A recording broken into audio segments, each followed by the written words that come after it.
Toprak Razgatlioglu keeps saying the same thing about Nicolo Bulega, and almost nobody is hearing it correctly. The three-time world Superbike champion, the man who beat Bulega to the 2025 title by 13 points, now sits near the back of the MotoGP grid on a Yamaha.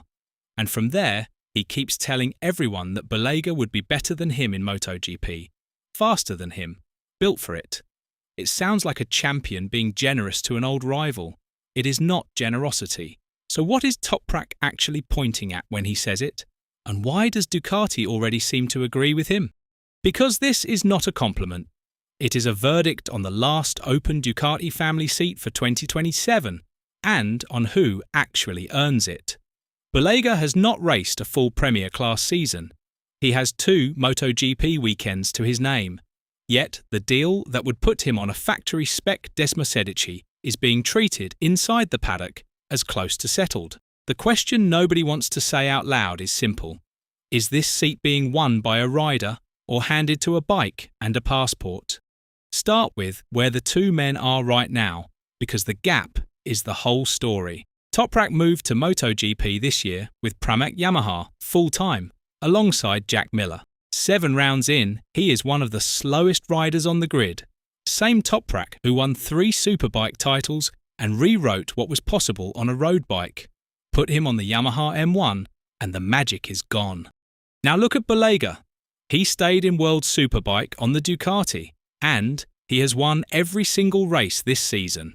18 from 18 across the first 6 rounds, leading his own teammate by 108 points. The year before, these two split 35 of the 36 races between them, and Toprak edged the title by just 13 points, so they were about as evenly matched as 2 riders ever get. Yet on paper, it now looks like Bulega got stronger the exact moment Toprak left.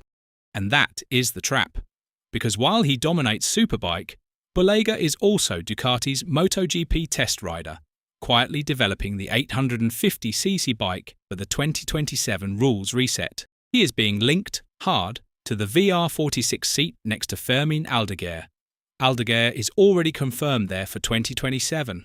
The second seat is the prize, and the paddock thinks it is already spoken for. Here is how that seat actually works. The opening exists because Fabio Di Gianantonio is leaving VR46 for factory KTM in 2027. And Aldeguer is already locked onto one of the 2 bikes. Valentino Rossi owns VR46, and Rossi wants an Italian in the second seat. Bulega is Italian, and he came up through Rossi's own academy years ago, in Moto3 and Moto2, and never reached MotoGP back then. He had to drop to the support classes and rebuild before Ducati took him back. The factory Ducati seats are closed to him. Marc Marquez is locked in, and the second is being fought over by established factory names, not a Superbike rookie. Gresini, by reports, would only take Bulega if Ducati paid them to do it. So the road narrows to one door, and Rossi is the one holding it. Then it gets stranger.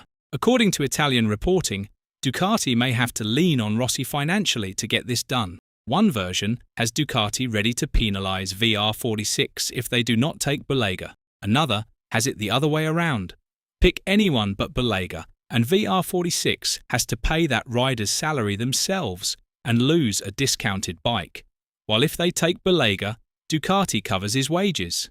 Sit with that for a second. The seat everyone calls a reward for dominance might need a payment to even exist.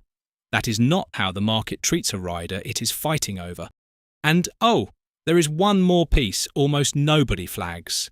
Bulega is not even Ducati's stated first choice. Reports earlier this year had Ducati wanting to keep him in Superbike, where he prints titles, rather than risk him in MotoGP at all. So the man being lined up for the special seat was, weeks ago, the man Ducati wanted to leave exactly where he was. Now go back to Toprak's words, because they land differently once you see the bike underneath them. He did not just say Bulega was good.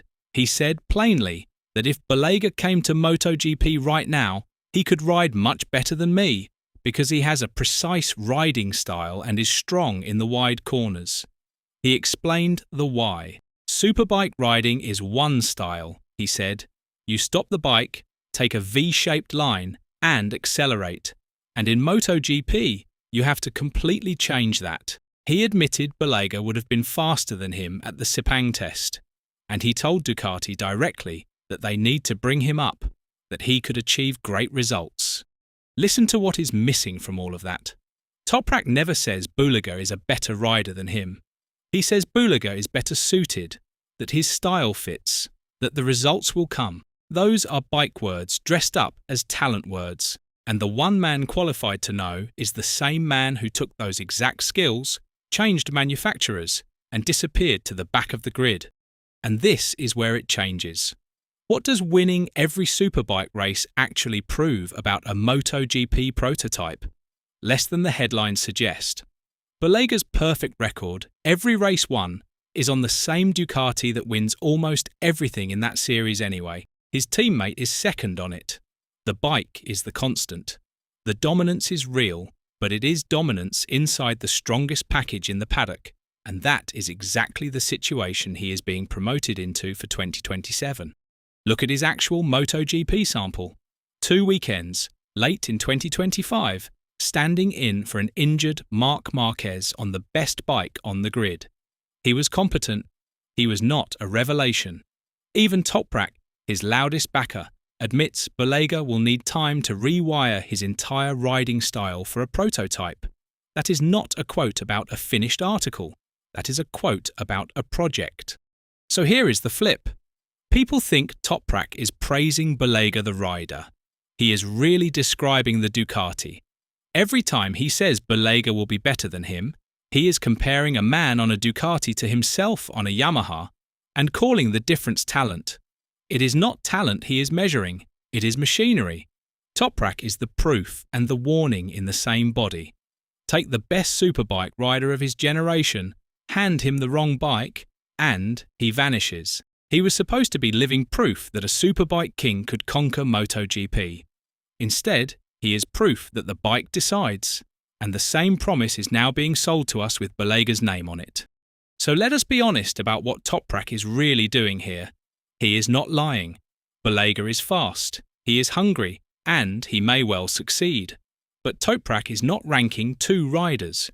He is reading a system out loud, probably without meaning to. In that system, the Ducati decides most of the result before anyone turns a wheel, and the last family seat goes to the rider who fits the bike, the nationality, and the politics, not the rider with the deepest prototype record.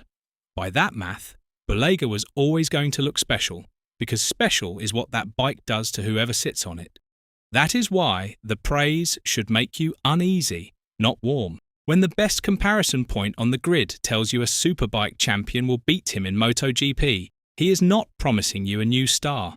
He is telling you the bike makes the rider, and he has the results, or the lack of them, to prove it. The seat was decided by the machine. Bulega just gets to be the one who drives it. So when Bulega's results arrive in 2027, and everyone calls them special, ask the only question that matters. Is that the rider, or is that the Ducati that Toprak could never get under him? Let us know in the comments below. And once you do that, make sure to click on the video appearing on your screen right now.